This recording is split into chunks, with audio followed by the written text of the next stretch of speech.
So, I've never done this before, but I thought, maybe it's not a bad idea. So, I'm going to do a little tour of some of the cars I own. This will be a multi-part series, and I'm starting off with my 78 Monte Carlo. So, this is my 1978 Chevy Monte Carlo. It's a kind of cool story on this. It's actually a 1977, 1978 model. The bumper tells me that. That's the original bumper. And it was manufactured in, I think, like October of 77, which is kind of neat. So, anyways, it's a original 305 with two barrel hooked to turbo 350. And I think it's got like 273s in the rear or something like that. So, no frills, really slow.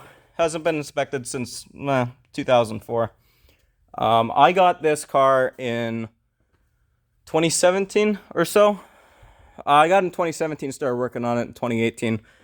I was 11 going on 12, and I learned pretty much everything I know on this car.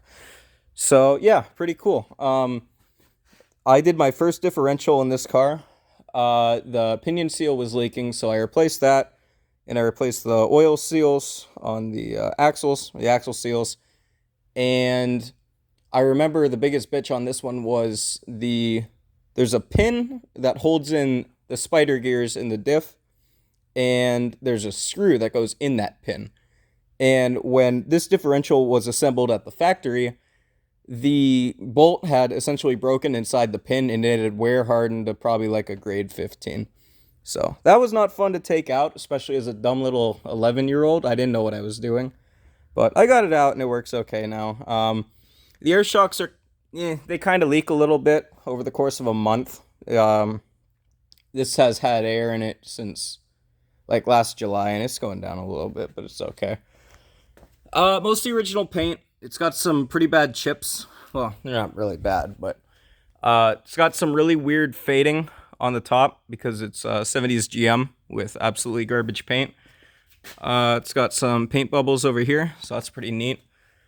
Trunk lid has a whole bunch of fish eyes, so I'm waiting for summer because I'm gonna wet sand that in 2000 and then buff the entire car. So that'll be cool.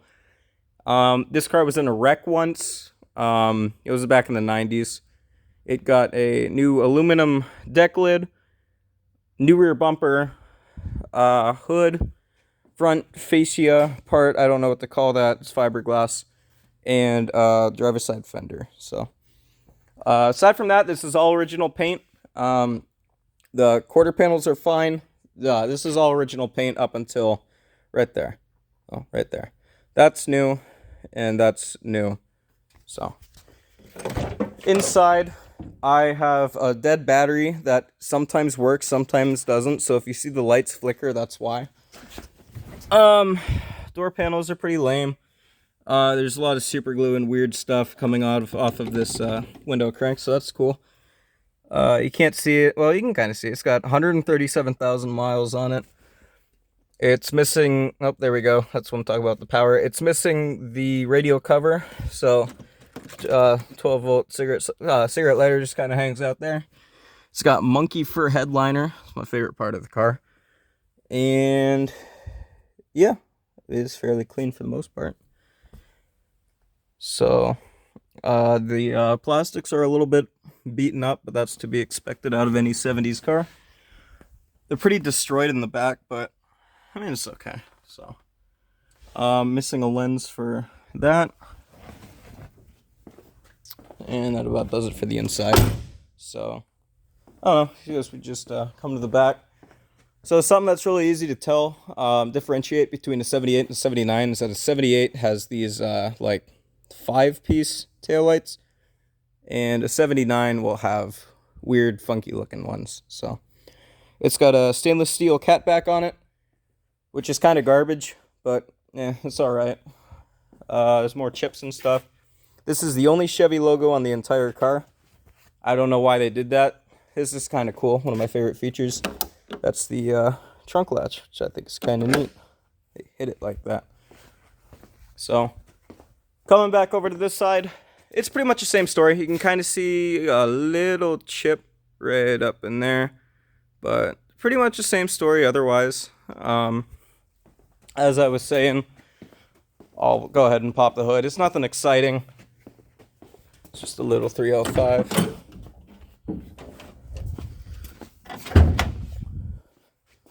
Notice how when I pulled the hood release, all the power went out. Okay, so under here is a pretty much bone stock 305. Made like 145 horsepower stock. It also had a smog pump then. It doesn't have a smog pump now. So I'm guessing it's probably in the ballpark of maybe 160, maybe 170. I don't know. It has a gutted cat on it, which just means all the internals are gone. So dead battery, side post, different colored, with the wrong colored terminals. I should turn that air cleaner lid upside down, but anyways, yeah, pretty much all stock.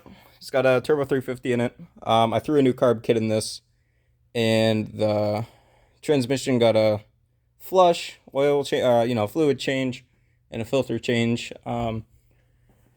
This got a little bit of valve work done to it. As I said, a carb kit, and pretty much just like fluids and filters. The coolant's really gross. You can't see it, but it's nasty. I need to change it, but I probably won't. So, yeah. I think with that pretty much concludes my 1978 Chevy Monte Carlo. So, pretty swag. Thanks.